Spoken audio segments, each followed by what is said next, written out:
Halo teman-teman, kembali lagi bersama saya Andi Darmawan di channel Andi Darmawan. Oke, kita masih di series pengantar di serial ya, serial pengantar elektronika dan instrumentasi. Dan di sini kita akan cerita seputar kendali. Ini adalah video part kedua dan masih seputar pendahuluan juga, dan ini adalah sambungan dari video sebelumnya. Video sebelumnya silahkan cek di playlistnya, atau juga bisa lihat di deskripsi di bawah ya untuk linknya. Dan kita akan lanjutkan cerita seputar pendahuluan dari pengantar elektronika dan instrumentasi. Di sini kita akan bicara sekarang tentang kendali. Oke, kendali itu ada, bisa kita bilang beberapa, dibagi menjadi 4 ya di bidang ini. Setidaknya ada 4: teknik kendali, kendali digital, robotika, dan otomasi industri. Oke, terus selanjutnya apa itu teknik kendali? Nah, teknik kendali adalah suatu alat atau kumpulan alat untuk mengendalikan atau memerintah dalam mengatur keadaan suatu sistem. Jadi bagaimana kita bisa mengendalikan atau memerintah atau mengatur keadaan dari suatu sistem ya. Terbagi dari atas open loop dan closed loop. Yang mempelajari tentang kestabilan sistem nih, isinya ada otomatis optimal control atau sistem kendali optimal, ada stokastik ini ya, bukan stokastik ini salah, stokastik control, ada adaptive control, ada digital control system, ada non-linear control, ada fuzzy control system, dan robust control. Oke, kita akan bahas masing-masing lebih dalam lagi, khususnya di yang selanjutnya ada di bagian kendali digital. Oke, kendali digital jelas tadi sudah di depan Anda, cabang teori kendali yang atau kontrol yang menggunakan komputer digital untuk bertindak sebagai pengendali dari sistem.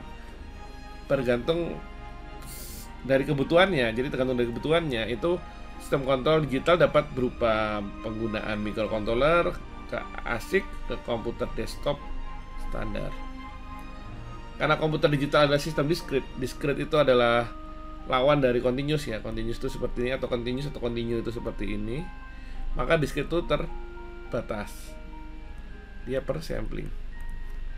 Ya, patah-patah gini, shred, dan seterusnya. Karena komputer ini maka yang biasanya di digital tuh menggunakan transformasi Laplace akan diganti dengan transformasi Z. Nah, transformasi Laplace itu apa? Transformasi Laplace sendiri adalah penyederhanaan persamaan domain waktu dalam bentuk polinomial S. Ya, persamaan polinomial. Ya, ada yang bilang sebagai domain S, yaitu transformasi Laplace. Nah, ini yang tadi, karena ini discrete ya, waktunya itu ada waktu sampling ya, ini kan waktu sampling nih, maka dia menggunakan transformasi Z. Oke. Itu untuk kendali digital. Terus selanjutnya ada namanya kendali robotika, kendali dalam bidang robotika. Jelas robotika adalah hal-hal yang melibatkan, kalau di kendali itu yang melibatkan untuk desain, konstruksi, pengoperasian, dan penggunaan robot, yang akan nanti ujungnya adalah ke kendali robotika. Tujuannya adalah dasar-dasar robotika itu untuk merancang mesin cerdas yang dapat membantu dan membantu manusia ya, membantu 2 kali, dan dapat membantu manusia dalam kehidupan sehari-hari dan menjaga keamanan semua orang. Ini contohnya ya. Tapi robotika itu jelas untuk pencapaiannya tuh tidak hanya satu bidang ilmu, ada berbagai macam bidang, ada teknik informasi, teknik komputer, teknik mesin, teknik elektronik, dan lain sebagainya. Karena itu di instrumentasi, di elektronika dan instrumentasi ini, robotika juga menjadi bagian yang penting untuk dikembangkan. Robotika itu menggambarkan ya, maksudnya menggambarkan mesin yang dapat menggantikan manusia dan meniru tindakan dari manusia. Ini kenapa banyak tipe ya? Oke lah, nggak apa-apa. Yang penting teman-teman biar fokus mendengarkan saya. Oke, terus kinematika sendiri adalah cabang dari mekanika klasik, membahas gerak benda dan sistem. Ini terkaitan dengan tadi robotika tadi ya. Jadi robotika ini tadi akan berkaitan dengan kinematika. Ini tanpa klasik yang membahas gerak benda dan sistem benda tanpa mempersoalkan gaya penyebab gerakan. Itu adalah kinematika, dan ada dinamika yang cabang tentang mempelajari gaya dan torsi dan efeknya pada gerak, dan terakhir adalah mekatronika. Seperti kita bahas sebelumnya, di bagian elektronika yang hubungan adalah mekatronika, elektronika, dan jelas juga membutuhkan bidang informatika. Nah, tadi kendali di bidang robotika, dan sini adalah kendali di bidang otomasi industri.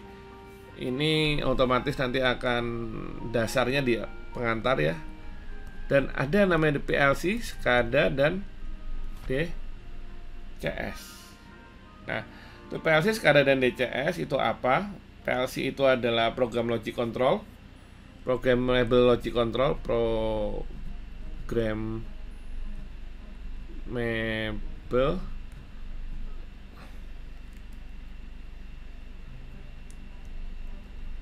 logic control.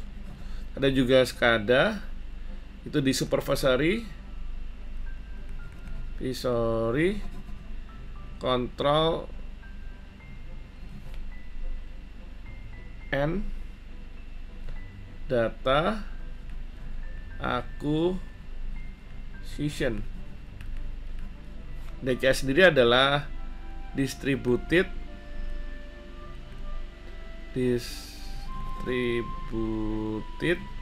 control system.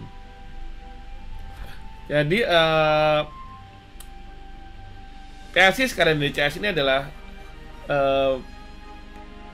bagian-bagian yang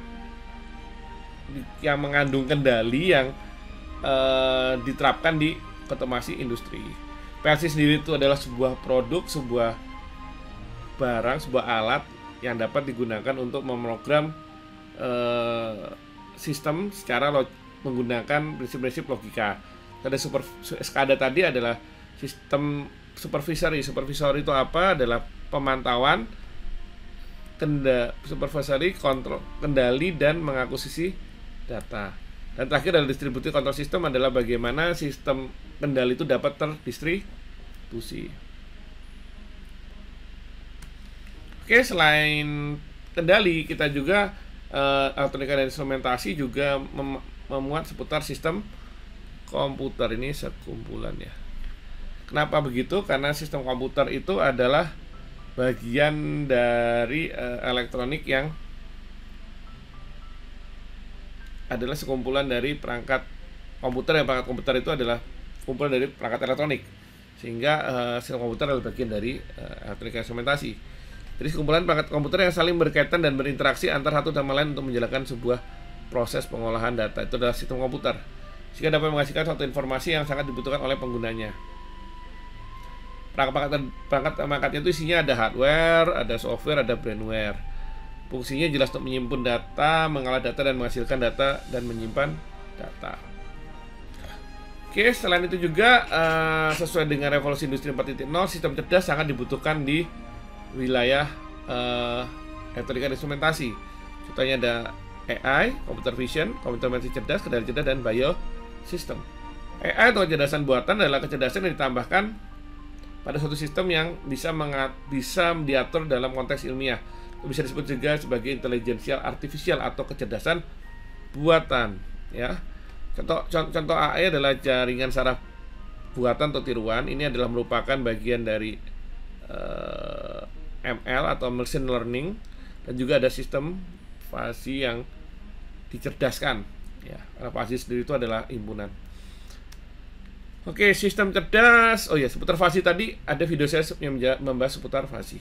Oke, sistem cerdas ini yang selanjutnya adalah yang computer vision. Computer vision itu adalah bagaimana komputer bisa melihat, yang merupakan gabungan antara ilmu seputar pengolahan citra dan pengenalan pola.